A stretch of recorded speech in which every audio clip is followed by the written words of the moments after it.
But let me tell you, nothing in the world can ever prepare you for that news or the way forward beyond that. And then knowing that you've got two essentially challenges now. One is I need to save my own life because the tumor was quite aggressive, and I need to get myself through this year of treatment with my family and my loved ones. On the other hand is I've committed to building this business. And is it even possible to do those two things at the same time? But thankfully it was.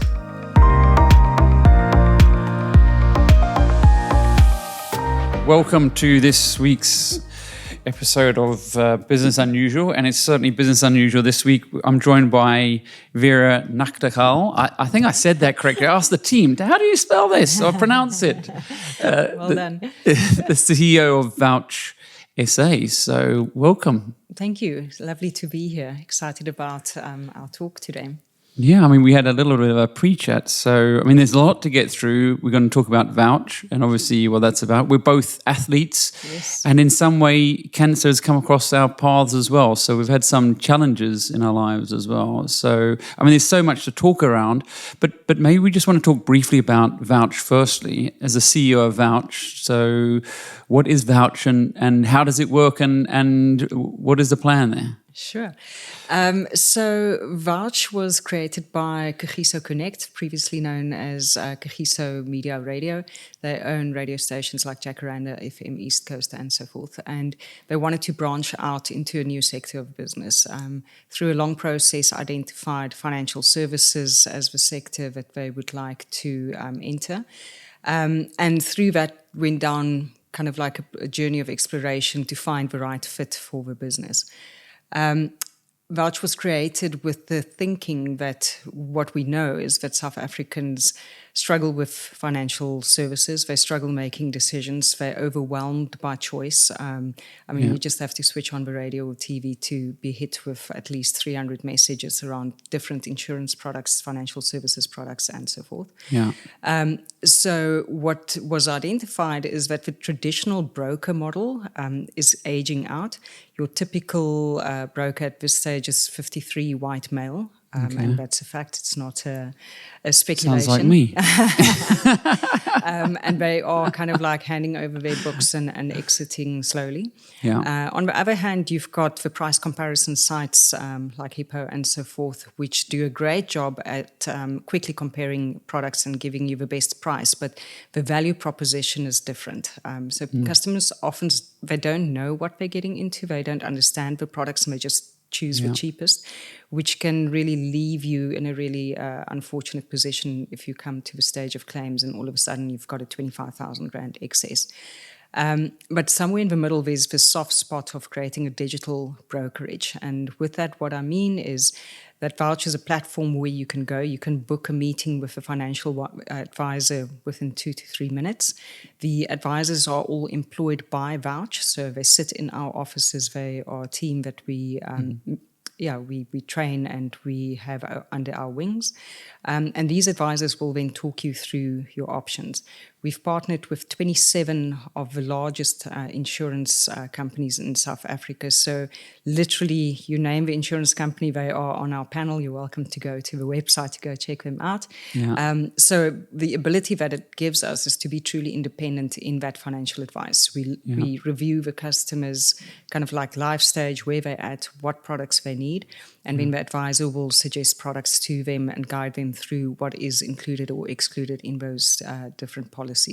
We do life insurance, car insurance, health insurance, a broad spectrum of it. I saw that on the website. Yeah. I was quite impressed.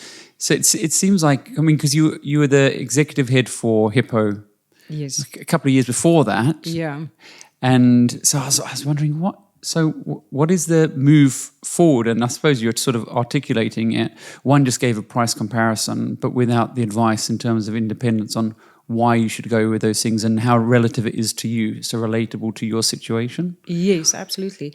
Look, I think the Hippo journey was amazing. I was with them for around 6-7 years, recreated the brand, brought back the Hippo mascot. We all saw it. Had a lot of fun with it. But I think ultimately got to the point where I asked myself, what is the value that I want to create in the world? And that's a big thing, I think, as CEOs that we need to look at as well. It's not just the job. It's not just the team that we're leading or the brand that we're building, but what is it that you want to take into the world to make a difference? And for me personally, I felt that value proposition of really helping customers to better understand what they are getting into was lacking. And financial services was often seen as a premium product that couldn't be, afforded by the majority of South Africans. And we're trying to change that to show that it's not only for the elite, like anybody can afford financial services advice and financial services products. It's not only, for the top end of the community. Yeah, and when you talk about that purpose side, what was it that changed? I think it was just, I suppose getting older a little bit, thinking about things, looking at what was happening in the business. And mostly, I think, as we kind of like grow up, my kids are getting older as well. They started asking certain questions. And I think there's a shift that happens once you turn inwards and you ask yourself some tough questions.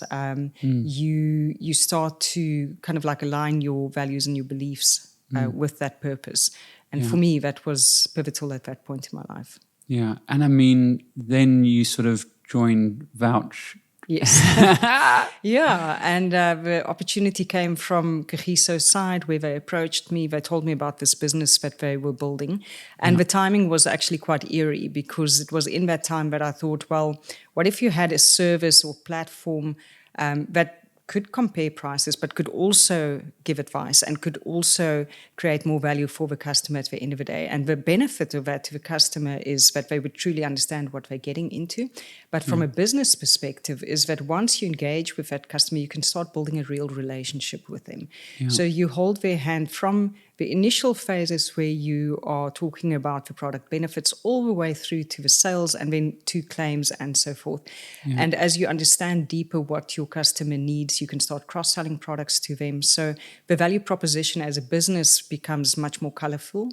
And definitely from a customer point of view, they don't have to sit on a call center and be passed from agent to agent to try and figure out how they log a claim, for instance, which is a big pain point. Yeah. And it's also not in the vein of your new digital insurers that we all know who are also like great at what they do. But let's face it, if you're stuck next to the side of the road at 11 o'clock in a car accident, you don't want to be talking to a chatbot. You want to phone somebody and say, listen, help me here. Help me out, yeah. So, I mean, obviously insurance is evolving. And you joined the company and with this great big opportunity and then life sort of happened. Oh, my goodness, yes. So early in 2025, very excited about this opportunity to build Vouch, like completely in my wheelhouse. Build the team, build the brand from scratch, got the investors on board, so everything was aligning. But my favorite saying in the whole wide world is, man plans and God laughs, right?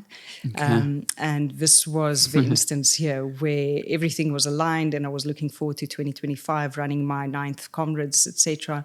And then found a lump in my left breast, went to check it out. And unfortunately, it was breast cancer. So I suppose the blessing was that they caught it early. They caught it stage 1. So there was a treatment option that was available. I knew that it could be cured. But let me tell you, nothing in the world can ever prepare you for that news or the way forward beyond that. And then knowing that you've got 2 essentially challenges now. One is I need to save my own life because the tumor was quite aggressive, and I need to get myself through this year of treatment with my family and my loved ones. On the other hand is I've committed to building this business, and is it even possible to do those 2 things at the same time? But thankfully it was. And we have a lot in common because my late wife also had cancer and had to work through that. And unfortunately, she passed, not from cancer, but also we're athletes as well. I did the Xterra Worlds. And I also got very sick, actually, from, I think, overtraining and stress. Really? I got shingles. Oh, wow. And so there were certain signs that I kind of ignored, if I'm honest, and pushed too hard. And so there's these valuable lessons from that. And I wonder, the choice of focusing on yourself and fixing, what was the mindset? Because you spoke earlier about mindset, and having a plan. I listened to Anthony Robbins the other day, and he was with Cody Sanchez, and he talked about, what was it, the 3 S's. So one was strategy, so that's the plan. Yes. And one is story, what you tell yourself. Yeah. And the other one was state. Okay. And that really interested me. He said, most people think that the story they're telling themselves is important, and other people think it's the strategy. I'm going to do this, I'm going to go to gym, or I'm going to do whatever. Yes, yeah. But actually state is the most important, because without that, so you can't be enthusiastic, Yeah. right, and then try and take on the world. And I'm wondering, you had 2 things you're now taking on. Yeah. So what was that state? What were you thinking when this happened? So I think, initially, once you get past the shock, because you literally freeze, right? Like you go, like, this is not possible. I'm 47. I'm too young. I'm healthy. I'm fit, etc. And so you go into that denial phase where you just go, like, this is not happening. And then in that phase, I find you have to surround yourself with people you trust. Keep your circle as small as possible, and ensure that it's people that you trust who can help you think, because you're not going to think straight. So my wife was absolutely pivotal, and still is to this day, in that journey to just help me settle down and start asking the right questions, and to start investigating the options that we had. I think second to that is maybe leaning on our endurance, kind of like athlete mindsets, is I knew for myself, to get through something as devastating as a cancer diagnosis, there were certain things that was important. And running has always been my state of being. It's always been the place where I felt safe, where I could think clearly, where I could plan. So I wanted to find a way of keeping momentum and movement going in my body, not only for my mental well-being, but also for my body, because as you go through your chemo cycles, it is very taxing on your body, but movement really helps your blood circulation, it helps your nervous system, etc. So I knew that I had to figure out how to do that. And then I think just kind of like facing the reality of your body isn't going to be as strong as it always was, but you will be able to do certain things, and certain things you'll have to change. So you've got to look at your training now in a completely different way. So I went and I created a plan. First thing I did is I wrote a manifesto, and the manifesto basically spoke to what I will or won't allow on this journey. And it went from things like I'll allow myself to accept this and to be scared, but I'm not going to wither away and be weak in the process. I want to be strong, but I'm not going to be an asshole about it. So these things like that, it's just like small details that I felt, okay, I'm going to remember this, but I want to write it down before my treatment starts, so that when I get sick, I've got something to go back on. And pivotal to that was I want to keep on moving.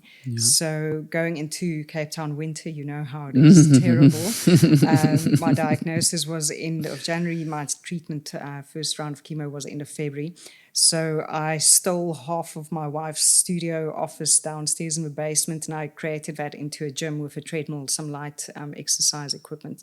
And every single morning of my treatment and beyond, even through surgery, I would go down, I would do meditation, yoga, and when I could run, I ran on the treadmill. If I could only walk for 10 or 15 minutes, I'd do that. But I would not skip a day. And it wasn't because I was trying to be tough or to prove something. It's just that I genuinely felt better the days that I exercised than the days that I wasn't able, especially on the days that I had chemo. And I think it is, yes, it's dopamine and movement, but it really is about allowing your body a space to kind of like regain its confidence in itself, if that makes sense. But there's some truth in that, and also maybe it's that progress. You feel like I did something today. I had a similar thing. It was like, just do something, because I used to do an hour and a half or 2 hours. And then suddenly I was like, geez, long runs. I just had to, I figured out, okay, just had to do 12 minutes. So I had a routine that was 12 minutes long. And then I thought, but it wasn't so much the dopamine, it actually made me feel like I had achieved something. I had made progress because I'd stuck to something. And so therefore I felt like control was with me. Yes, absolutely.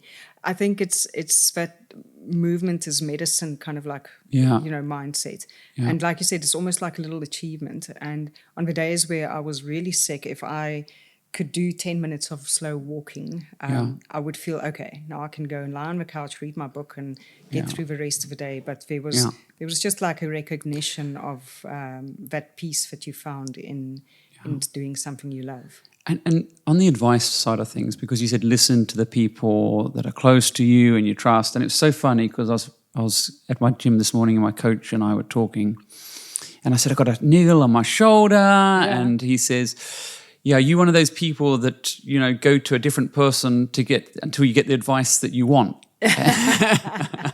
Yeah. And so, you know, you can have the resilience, but then there comes a point where you're like, actually, am I truly listening to my body? Am I truly listening to advice? Or, you know, and how do you differentiate those two? Am I being stubborn and just, you know, reaching the 60K mark in a race and I know I've got to push through? Or like, where did that decision-making come in? Because I think decision-making is important as well, and listening to those people. Yeah. So I think firstly, something important to note as well is with my diagnosis is people will refer you to specialists. And the first specialist I saw, I didn't like what she wanted to do with my journey. Yeah. So in a nutshell, she suggested 16 rounds of chemo. And I felt, you know, this is stage 1. I'm not a doctor, but it felt excessive. And the way that she was explaining the treatment, that I wouldn't be able to exercise, I wouldn't be able to work. There's no way that I'm basically going to be stuck at home for 8 months. Yeah. And I knew that's not who I am.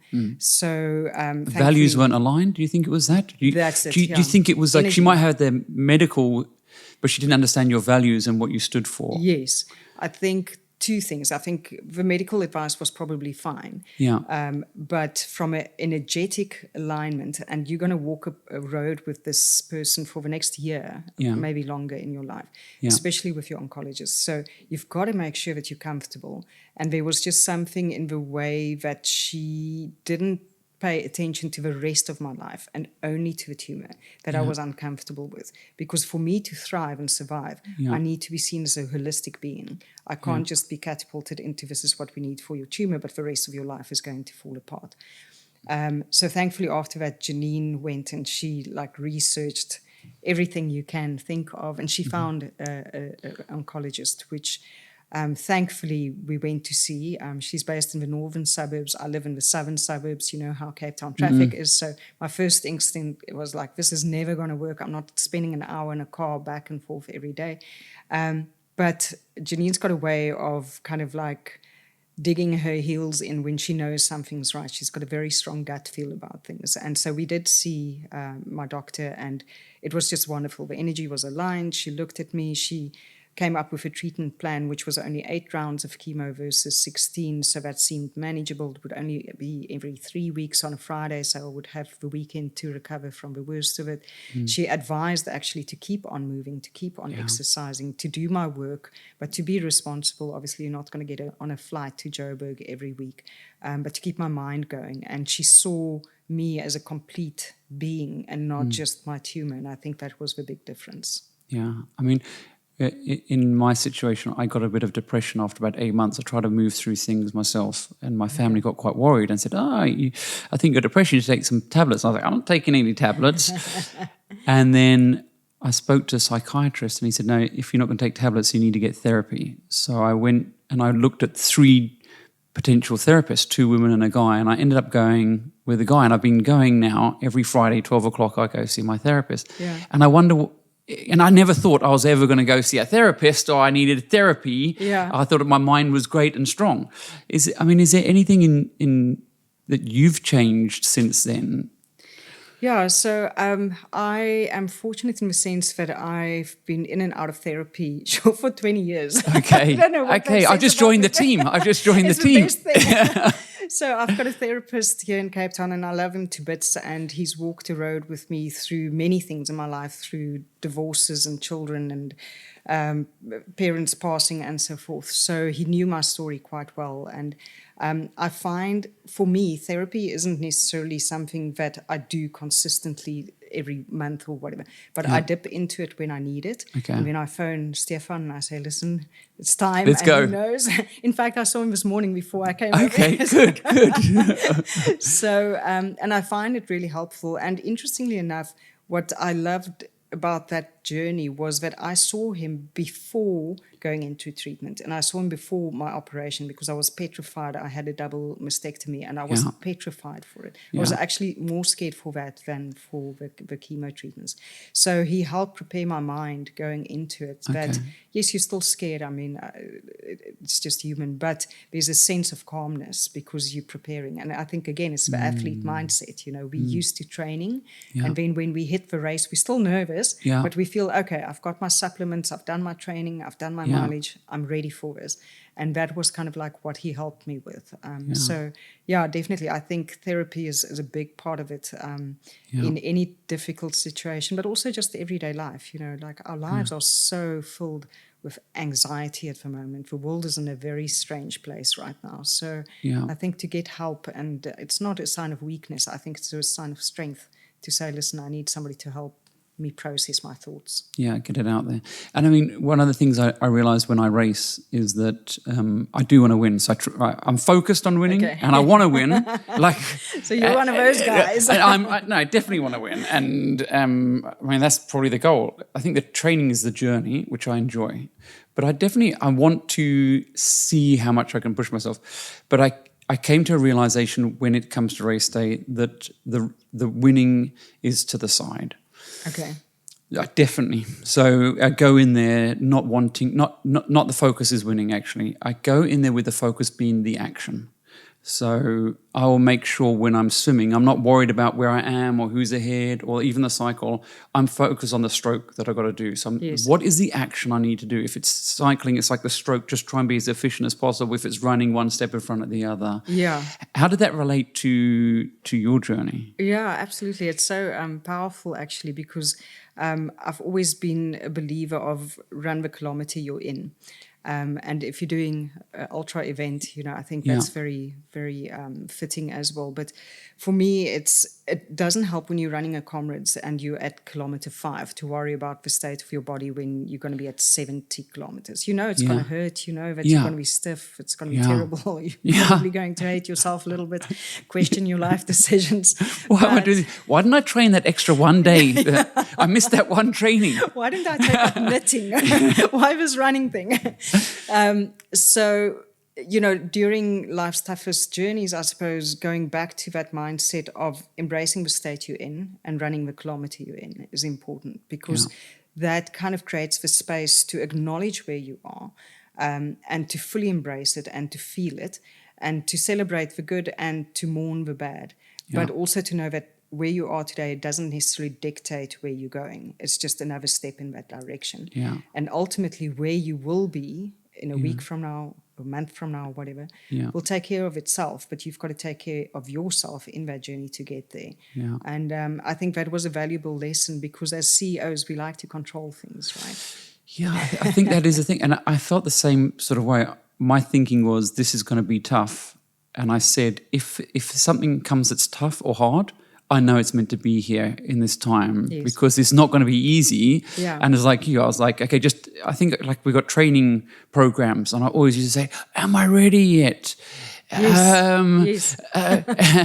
You feel exhausted. Like, am I going to be fit and ready? And so it's just following that process, right? I think having a plan and then following the process. Yeah, and being patient with yourself in the process. For me, that was a big lesson, is letting go of control because you can't. Like the medicine will do what the medicine needs to do, and you actually just have to get yourself through each day. And, you know, like I think control is also, it's perceived. We think we have, but actually we don't. Like tomorrow something could happen in your life that would change it completely. And all the planning that you did today to control it is out the window. And I think that was something that even to this day, I'm through my cancer journey now, I'm healthy. But it's something that stays with me. It's almost a calmness that I've accepted I don't have control.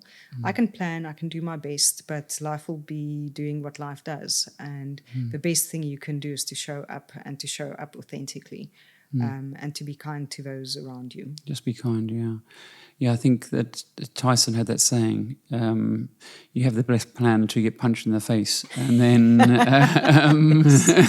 Yeah. you can have the best plan until you get punched in the face. And I think, like you said, what's happening internationally now and in South Africa, the thinking is focus on what you need to do. And I mean, so this journey is going on. You're going through this personal challenge that's very, very scary. And you don't really know what's coming next or how to handle it. Yeah. And at the same time, you're essentially growing a company. Yeah. I think very interesting here, because I love building teams. I love working with people. And I had the opportunity with the backing of the board to go. I was literally employee number one. So I had to put an exco in place, a leadership team in place, operationalize the business, etc. And the one thing that I knew very early on, especially after my diagnosis, is make sure that you put yourself in a room full of people that are smarter than you are, and then lean on them to do what they can do best and support them through it like they're going to have to support you. So very fortunate that we got fantastic people in the business, people I really respect and love working with. And it was... interestingly enough, actually not as hard as I thought, because now I had a leadership team around me. Nick, who's the chairman of our board, is a fantastic human being as well. And his first words, like 3 weeks into this new role, I had to go to him and say, Nick, I'm so sorry, but I've got this news to share. And I was petrified because I wasn't sure whether they were going to back me or say, listen, this business is too important. We understand your health situation, but we need to get somebody else who can take the reins while you're recovering. And his first words to me was, how do we support you? And I think as a leader, to show up like that says something really special about the human being behind it. And he had my back. He helped me build. There were times that I had to take some time off and he would step in, and tremendous respect for him. And I think that's why the business that we built is one built on purpose and passion. And I'm not saying that lightly as a culture piece that there's a poster on the wall. I'm saying that because I truly believe that every single person that joined this business honestly wants to help people make better decisions at the end of the day and trying to achieve that. Why do you think that is? I think there's two reasons. For one is the nature of a startup, right? So you're not going to go from a corporate stable career and join a startup, even though it's backed by a large investment company. If you're not really understanding and aligned to the purpose of what that business wants to achieve. So in the recruitment process, we targeted individuals that we felt would have energetically synergy to the business, but also understand the purpose of what we're trying to build. So for instance, the head of advice, Riona, she actually did a thesis on this kind of business model back in the day. So when the opportunity came, she was like, Vera, I'm all in. And she was with a large life insurer at the time, and she packed her bags and she joined. She was employee number 2.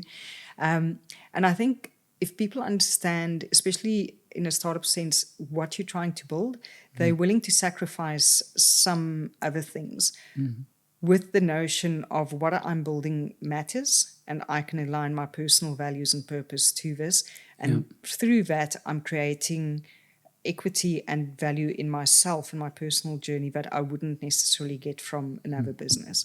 And from there, literally, we were very lucky. People started approaching us. To this day, I'm getting at least 10, 20 people a day saying, how's things at Vouch going? You know, if you need somebody with my skills, I'm here. LinkedIn's been phenomenal in that messaging as well. And so that's the purpose. And I make sure that as CEO of a business, ultimately, you know, like the vision and where we are going, that my team understands that. And then they're taking accountability as well, because they're equally passionate about it. Yeah, I mean, I did a podcast with the ex-CEO of Capitec, and he said when they were launching Capitec, I think it was like 6 months or a year, they took to plan what they wanted from the organization, to plan out how they want. And I think their plan was to have, I think it was like 3 million customers. They ended up with like, I think they've got 23 or 24 million now.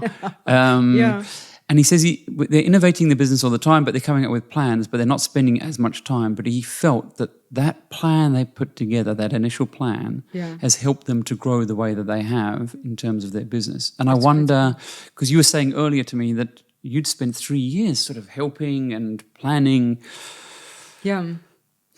I think, the investment case was built by a consultancy that was working closely with Kagiso at the point, and I was partnered with them in a different way. So we had a lot of conversations, but I think that initial kind of like business case that was set out, some of it was ambitious, and we see it.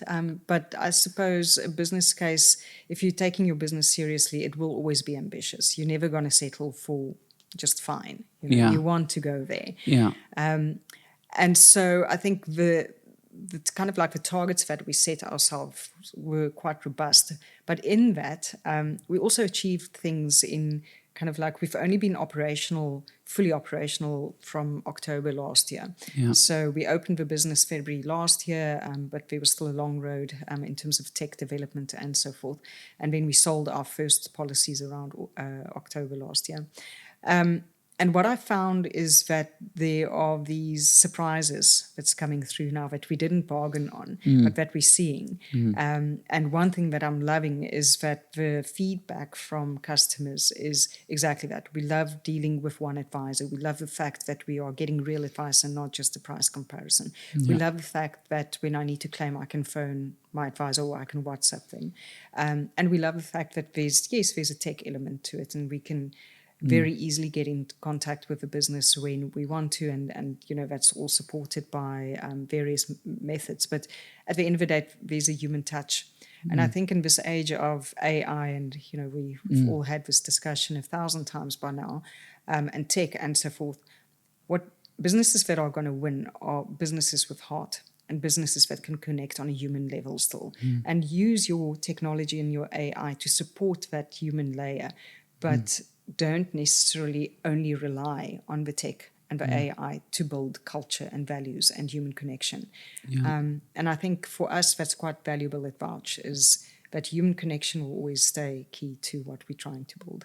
Is there anything, and I completely agree with you, I mean, I've been trying to set up an AI agent with my 12-year-old stepson, and it has been a challenge. I was ripping my hair out on the weekend, and last night we finally cracked it. But I think what I realized is I was asking the AI for instructions how to set up an agent, and even your dashboard on your computer, it was getting the instructions wrong that I couldn't even do it. So I think there is this link between sort of letting the AI do everything and having the human involved, and almost the human needs to be, the trusted source to validate things. Yeah. I mean, we spoke about it at our top 50 customer breakfast about relationships and the power of relationships. How did you build that into the culture? I think if you're talking about insurance products and financial services products, if you think about it clearly, those are human problems, right? It's relationship problems. It's banging your car. Now you've got to figure that out, or whatever the case may be, facing a health crisis. And so I think in the conversation with the financial advisors specifically, it is how do we solve human problems, and how good are you going to be at creating that relationship with your customer to solve the problem as quickly and efficiently as possible. And that, again, is human connection, right? So the advisors that we employed in the business, they all kind of like come with a lot of experience, but they've got a type of energy around them. They really want to make a difference. They're passionate about delivering service, and they're passionate about giving advice and truly being there. I mean, some of our advisors, even though, it's kind of like an office-bound story with various tech ways of communicating with the customers, they will still get in their car and drive to a client that needs them or always uncertain. And I think that says something, in this age, again, of everything needs to be instant gratification. If we've got somebody that's got a real need to sit down with you, then we'll send them. We'll do that, because that the value that you're going to create in that relationship and in that conversation will outweigh the time that you had at the office or wherever Yeah. else. I think you're right. You said earlier that insurance is an important investment, but a lot of people see it as a grudge purchase. Oh, yes, yeah. How do you change that? How do you change that narrative? Because that is if I speak to people in the insurance, that's what they say, and I'm thinking to myself, I don't see it that way. Yeah. So I'm wondering, how are people being educated that or need to change to be educated? Is that a hard thing to do, to change that mindset of an industry? I think so. I think, look, it's viewed as a grudge purchase by a large portion of customers because they fortunately never had to claim. So if you see money going down off of your account each month and you're going, oh, why am I paying 800 Rand and I'm never using this thing? Yeah. But then you don't know when you're going to need it. And the moment that you need it, then you're thankful. Yeah. And let me tell you, when I was diagnosed, the first thing I did was I phoned my financial advisor and I said, please tell me that my medical aid will cover my treatment. And luckily, my medical aid was fantastic. But even with 24 years in financial services, building products, advising people on products and so forth, I had difficulty understanding what my policy would cover or wouldn't. Yeah. And I think that's the thing is, yes, you can see it as a grudge purchase because thankfully you never had to claim. But that is why it's called insurance. It's ensuring that when the worst happens, there's a safety net to catch you. And I think that is really the stories that we need to share as well. And in our marketing campaigns, we touch on as well is, these are instances where people were going about their everyday lives not needing insurance or thought not needing insurance, and then X, Y, Z happened, and unfortunately you do. But there's a big responsibility, I think, on insurers, on brokers, everybody in the financial chain to handle that with the necessary respect as well. Yeah, I mean, I had a situation probably a week ago, I had a broker wanting to go through our policies. I was like, okay, fine, I'm not great at this. And so he started going through, and then he started seeing some jewellery. And it was well covered, but he said, is it in a safe? So I was like, well, I don't even have a safe. So he's like, no, well, they won't cover it if it's not in a safe. So it was just that bit of advice. Then we quickly bought a safe, which was, I don't know, $1,000 or 1,000 Rand. Yeah. But it was like just knowing that if I do have a problem, because it has happened before, I have lost jewelry before. Okay. And I didn't claim on it. So it's not that I'm looking to claim, but if you've got the insurance, then those T's and C's are really important that people have advice and look at, because I'd had the policy, but I'd never even engaged with it. And again, that's where the advice portion becomes so valuable, is that when you go on a price comparison site and you see $500 for my car insurance, you're going, oh, okay, that's great. I can afford that. That's fantastic. Yeah. But you don't really know what you're covered for. A lot of people don't really know what they're covered for. And then, something happens and they go, oh, well, I've been paying all this money and now I'm not covered. And then they're even more grudgy about it. But in the meantime, if I had advice, then maybe, they could have a different outcome. For sure. So, I mean, Vouch is sort of, let's say it's your ninth race. In 3 years' time, what does success look like for Vouch?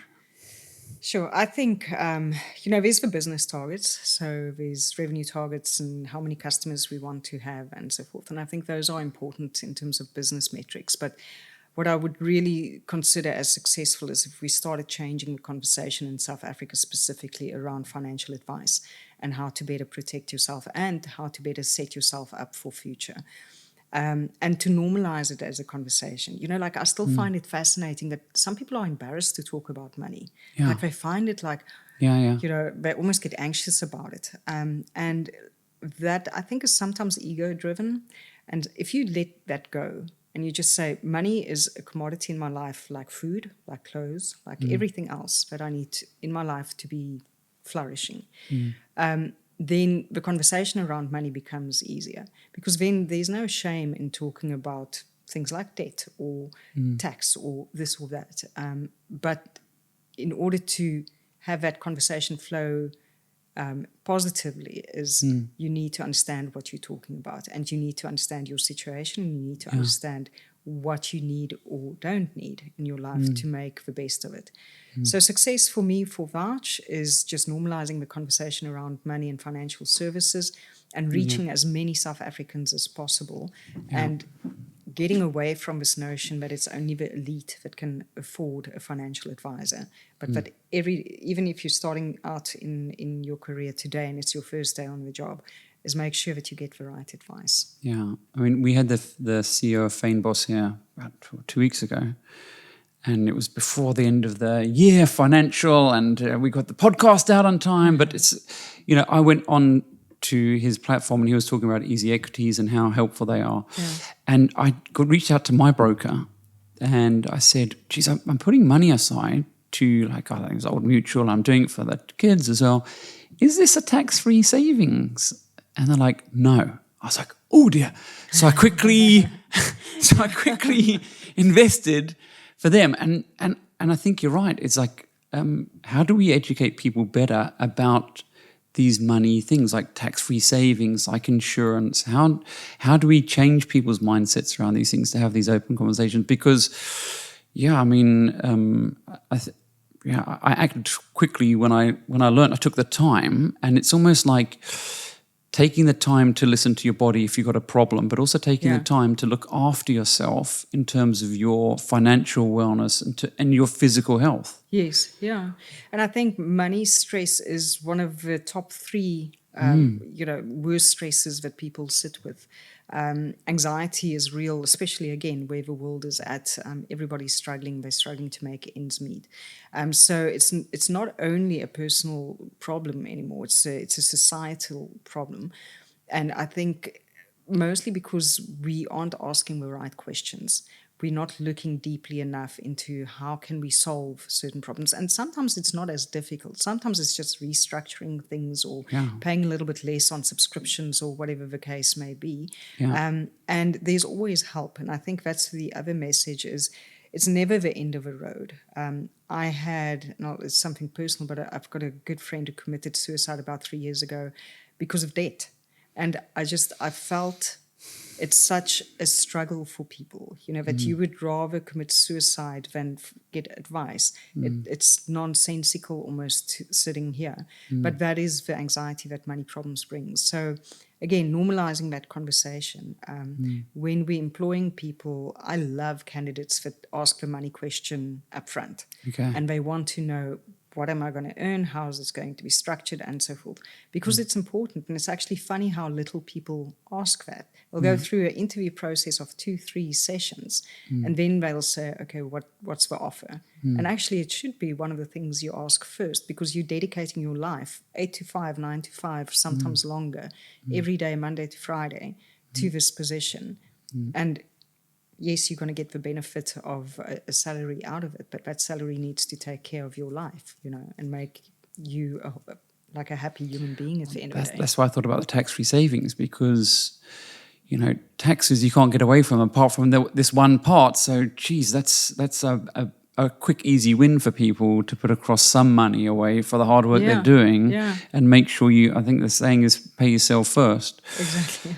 I mean, I mentioned when I was also racing, I got a bit sick, so I got shingles, and I didn't really see it coming. I wasn't well beforehand. I was maybe overdoing it in some places, and even when I had it, my mindset was still push, and so it took me months to get over it actually, because after 2 days of feeling well, I'd go back into my normal mindset.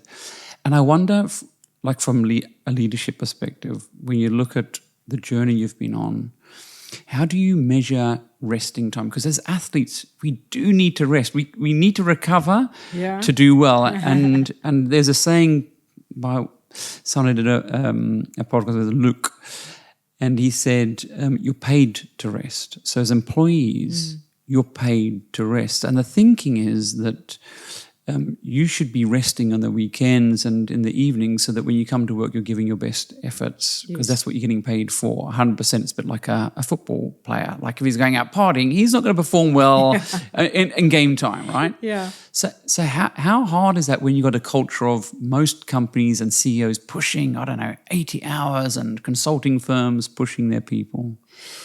Yeah, I think it's so critical. This whole sense of wellness in the workplace, and at some point it became quite a buzzword. And then you'd have like a Yeah. smoothie day at the office, and that's considered wellness. And you're going like, that's not wellness. Yeah. I think it is. As leaders, we need to take care of ourselves and be the example.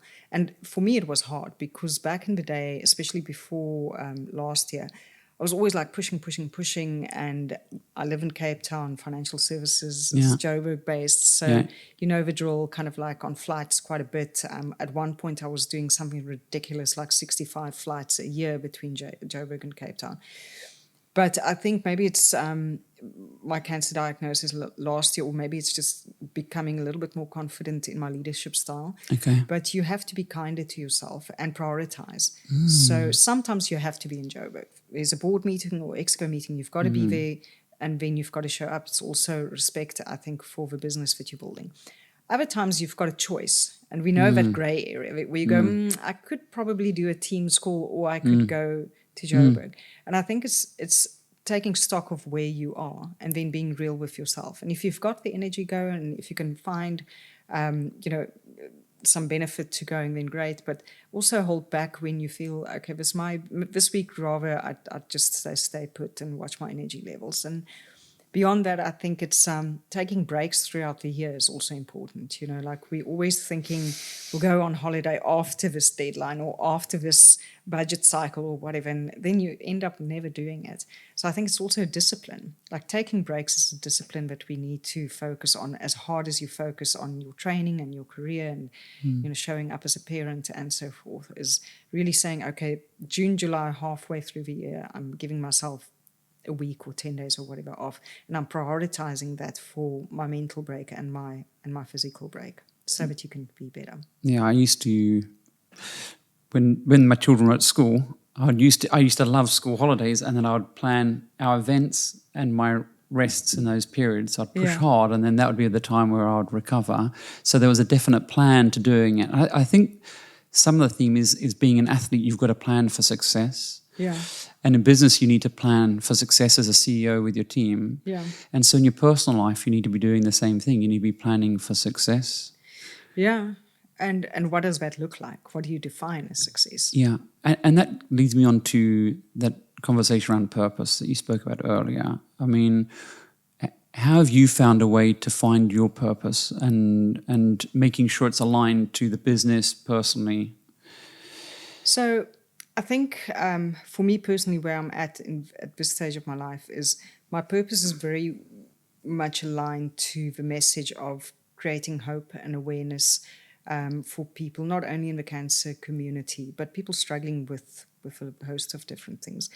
I think it's really important to give back. I think that if you've been through a challenge in your life, especially a life-changing or life-threatening one, and you get through it in one piece, then it's almost like you have to pay attention to that journey, and you have to go and find not only meaning in it, but share the meaning with others around you. So there's various projects that I've gotten involved with recently that I'm quite passionate about, and they all kind of center around this piece of creating awareness and hope, and understanding that even if you're faced with the worst thing, it's not necessarily the end of the road. It's never the end of the road. It's your choice. You can get through anything.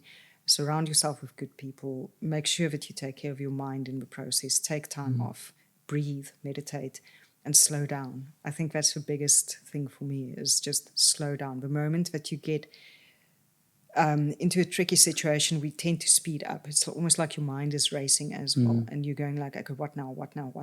But you can't, like even on a brain level, you can't make good decisions when you're in that rat race kind of thinking.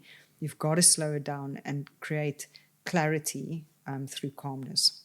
I find the same thing. It's like when the race is coming up, your heart's beating, or when you've got to go on stage and you're speaking, or all these sorts of things. It's like, how do you just stay calm and grounded? Yeah. And so I say some things to myself, like, I want to be here. I want to enjoy this. So my mindset is, I'm doing this because I want to do this. It's not, I feel it's a hack, or Yeah. "Oh, I don't want to be here." It's like, no, I want to be here. This is something that I want. And I feel like that calms me down. Yeah, and also it's to your point, it's aligned with your passion and purpose. So where I'm at in my life, it feels like with Vouch, we're helping people to make better decisions and we're giving them advice in the process. Yeah. On a personal front, spreading awareness and hope in this community. Yeah. So those two worlds actually collide quite nicely, where through giving you access to making better decisions, if the worst thing happens, like we can help you on that side as well. So, but I think the message is that without purpose, everything feels kind of like heavy, but the moment you have something that you can pin your hope and your belief in, you have a different way of viewing the world. And I think that will change you fundamentally always. Yeah, for sure. It was amazing to have you on the podcast, Vera. It was really awesome. So maybe we'll go running sometime soon. I think so. Yeah. When are you running at the moment, or? I am, yes. So, like I said, thankfully I had my 6-month scans just now and like super healthy and on the other side of things. So I am training. I'm training for the 2 Oceans Half Marathon coming up in April. So hopefully that will go well. Myself and Janine, my wife, will run it together, and it's going to be quite a special one because last year we were training for it, and then I got the diagnosis and I couldn't, and she ended up running alone. Did she? Okay. I think she cried more than she ran, but scary for that other partner as well. I must just tell you from the other side, it's scary. It's very scary. So, this time around, I'll be by her side, and she'll probably kick my ass a little bit down that road as well. This time. Thank you so much. Thank you.